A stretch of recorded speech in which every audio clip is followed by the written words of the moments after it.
So, para akong nasa heaven. Hi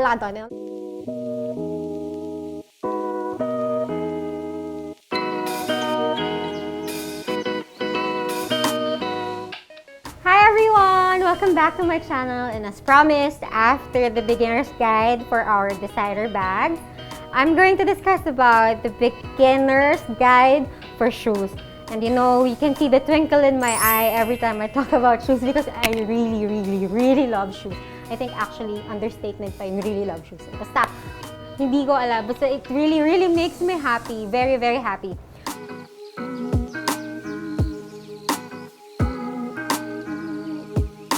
Nakakaloka, laki ng pa ako. Here's the classic hangisi flats. This is red. Nag-collect din ako ng mga hangisi. And then, I also have black. I think dun sa isang episode na pakita ko na to, they are very classic. They're classy. You can use it everywhere to upgrade your look, to downgrade, or to dress down your look. Pag naka-jeans ka and then you wear it, you look social pa rin. You look sophisticated, chic. And then when you're in flats, dressy pa rin, pero alam mo yun, it's not overpowering.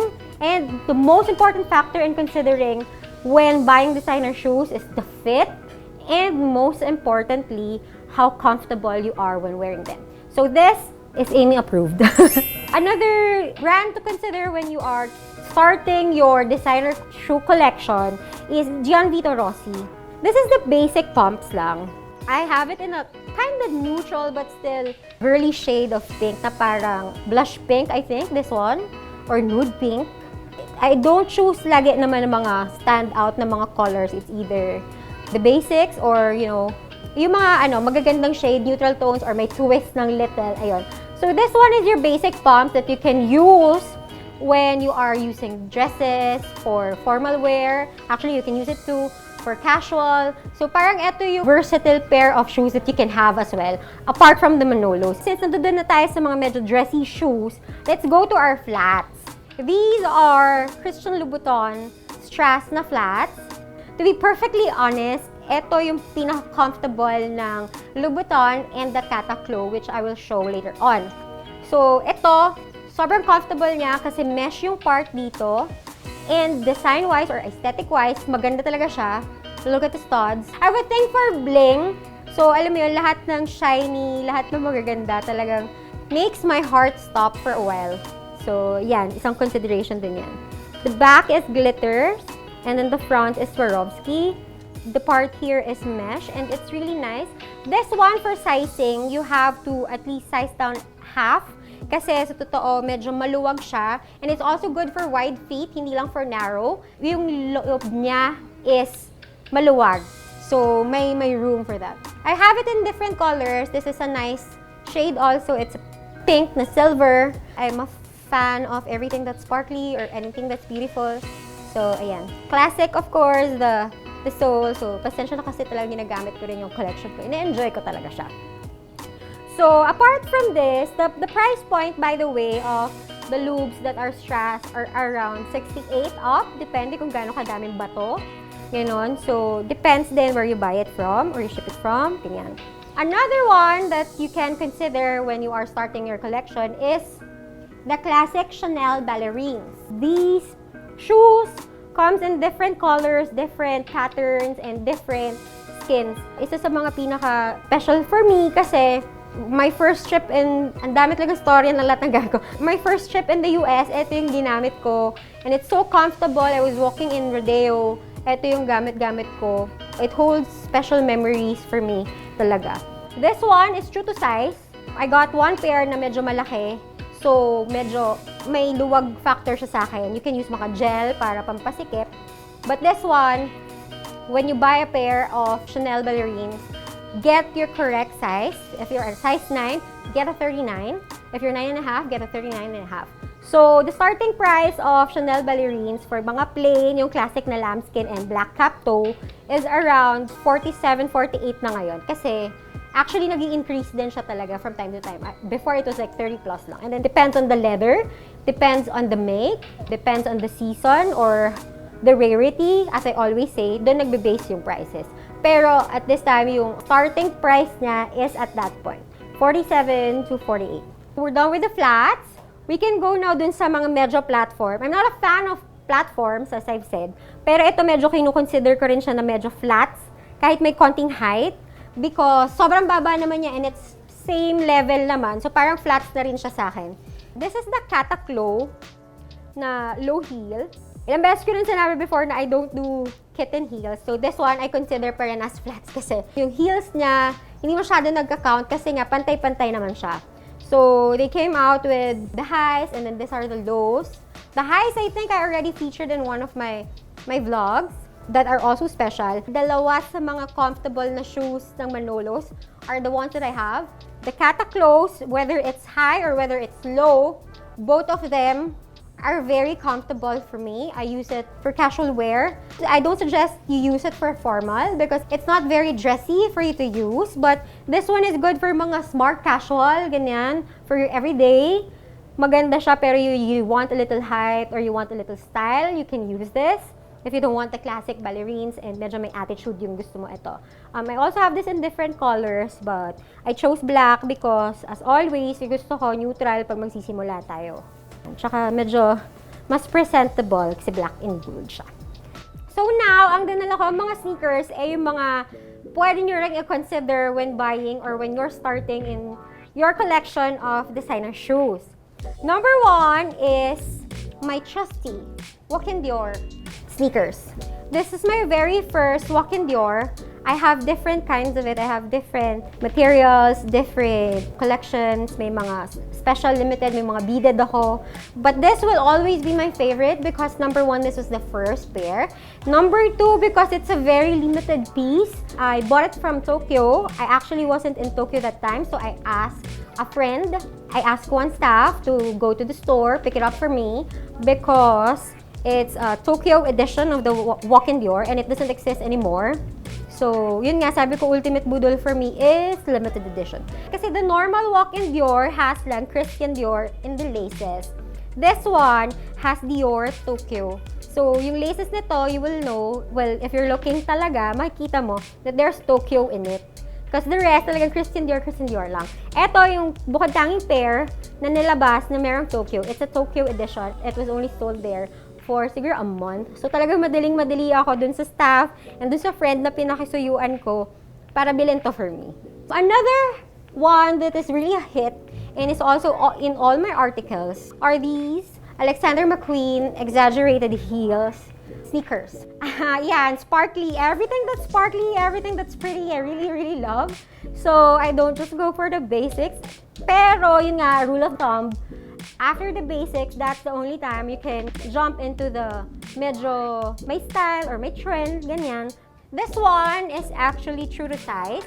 So at 39, can get a 39. If you have narrow feet, you can size down 0.5. But technically, since we wear socks when we're wearing sneakers, it's good to get the perfect size. So 9:9, so true to size din siya. It comes in mga plain ones. The plain starts at around 36. That's the starting point and then depends again on the make, the materials. Tumataas yung prices, depende sa choices na pinipili natin. Ayan. So this is also Aimee approved kasi bukod sa style, function-wise, and value for money, it's good. Malapit na tayo matapos, so medyo hirap ako talagang bawasan siya. This one is also medyo classic talaga and a lot of people love it, but I didn't put out the basic beige and black cap toe na signature nito because as always, I love texture, I love character, I love pink, and I love shoes, and that's it. No, gusto ko pakita kasi na marami yung style niya and maganda pa rin siya kahit tweed siya. And it's still classy and classic kahit ibang kulay siya. Para hindi matakot yung mga tao na mag-venture or mag-explore ng iba't ibang kulay pagdating sa mga sapatos. Kasi yung iba talagang gusto nila mag-stick sa basic colors. There's no harm in trying other materials as long as you know that you can carry it and you have clothes na babagay doon. It's your attitude and it's your personality talaga at the end of the day. Ito yung classic na Chanel slingbacks in tweed. They have it in leather also in different colors. I also have it in flats, in tweed also, in pink because I love pink and white. These are very, very comfortable even if it's slingback. Hindi naman siya bumababa.